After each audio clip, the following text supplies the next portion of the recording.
اہل حدیث حضرات کہتے ہیں کہ حضرت عمر نے 3 طلاقوں کو 3 قرار دے کر ایک سیاسی فیصلہ تھا. ویسے 3 کتنی ہوتی ہیں؟ 1. ان سے سوال یہ ہے کہ اس کا مطلب حضرت عمر نے حلال بیوی کو کیا کر دیا؟ حرام کر دیا. سیاست میں یہ کام سیاست نہیں ہے، یہ دین میں تحریف ہے. اس کو اٹ از ناٹ کالڈ سیاست، بلکہ یہ کیا ہے؟ تحریف. اور اگر یہ تحریف نہیں ہے تو میں اہل حدیث سے پوچھتا ہوں بھائی ویڈیو نہ بنائیں. پھر میں اہل حدیث سے پوچھتا ہوں پھر تحریف کی کیا ڈیفینیشن ہے؟ دین میں تحریف پھر کہتے کس کو ہیں؟ تو یا تو اہل حدیث حضرات صاف طور پہ کہا کریں کہ حضرت عمر نے اسلام کو تبدیل کیا طلاق کے معاملے میں.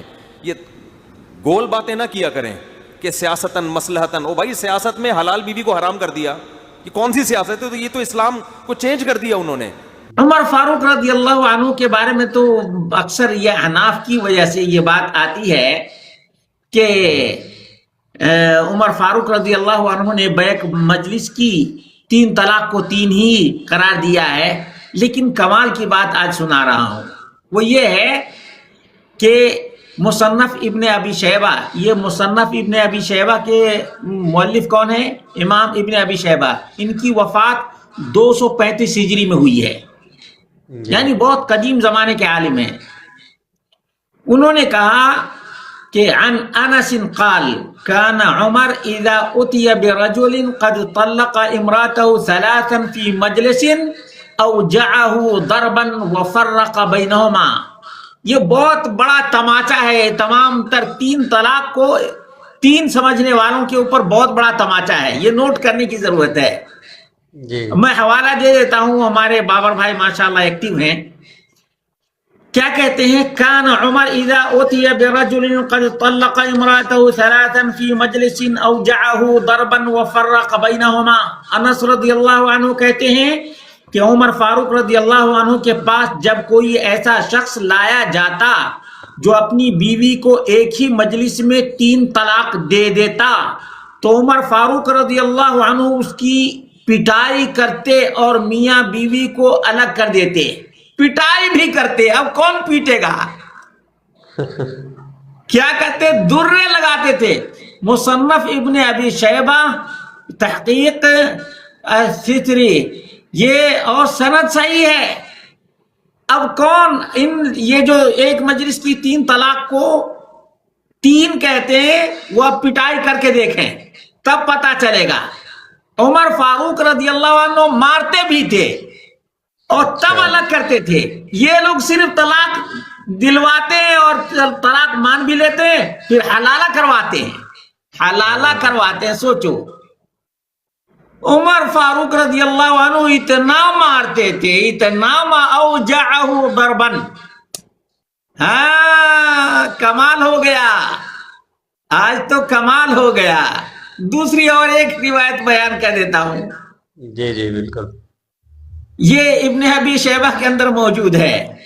کہتے ہیں عن زید بن وہب ان رجلا بطالا كان بالمدینہ طلق امرأته 1000. طلق امرأته 1000 فرفع الى عمر فقال انما كنت العب فعلى عمر رأسه بالضرة وفرق بينهما. زید بن وہب کہتے ہیں کہ زید بن وہب رضی اللہ عنہ رحمہ اللہ کہتے ہیں کہ مدینہ میں ایک ہنسی مزاح کرنے والا شخص تھا. اس نے اپنی بیوی کو 1000 طلاق دے دی. کتنی طلاق؟ 1000 طلاق دے دی. اس کا معاملہ عمر فاروق رضی اللہ عنہ تک لایا گیا. ماشاءاللہ. جی ہاں، تو اس نے کہا میں تو صرف مزاح اور تفریح کر رہا تھا. تو عمر فاروق رضی اللہ عنہ نے اس کے سر پہ کوڑے برسائے اور میاں بیوی دونوں کو الگ کر دیا.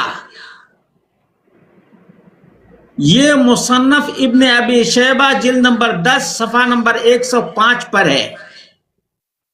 یاد رہے گا.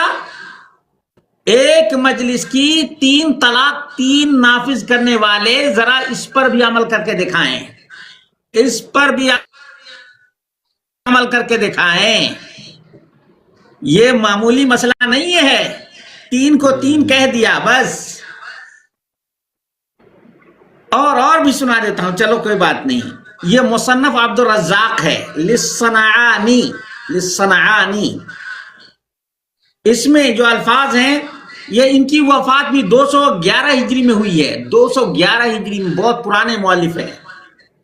کہتے ہیں اخبرنی عبید اللہ بن العیزار انه سمع انس بن مالک يقول كان عمر بن الخطاب رضی اللہ عنہ اذا ظفر برجل طلق امراته 3 اوجع رأسه بالدرہ. سنو، 3 طلاق کو ایک مجلس کی 3 طلاق کو 3 ماننے والوں سنو ذرا سا، اللہ ہدایت دے. انس بن مالک رضی اللہ عنہ کہتے کہ عمر بن خطاب رضی اللہ عنہ جب کسی ایسے شخص کو پا جاتے جو اپنی بیوی کو 3 طلاق دیتا تو اس کے سر پر کوڑے برساتے تھے، کوڑے لگاتے تھے. اب یہ تعزیر ہم کہہ رہے ہیں کہ یہ سزا کے طور پر 3 کو 3 بنا دیا تو سمجھ میں نہیں آتا. اب درے لگ رہے ہیں تب سمجھ میں آئے گا. جی درے کوڑے سے سمجھ میں بات آتی ہے نا، کوڑے سے سمجھیں یہ بات کو. اللہ رب العالمین ایسے لوگوں کو ہدایت عطا فرمائے. یہ ان لوگوں نے بہت ہی زیادہ دین کو بدنام کیا ہے، دین کو بدنام کیا ہے ان لوگوں نے. حالانکہ اللہ کے رسول صلی اللہ علیہ وسلم کے زمانے میں، ابو بکر صدیق رضی اللہ عنہ کے زمانے میں، عمر فاروق رضی اللہ عنہ کے ابتدائی دور میں 3 سال تک یہ حکم تھا، لیکن یہ ماننے کے لیے تیار نہیں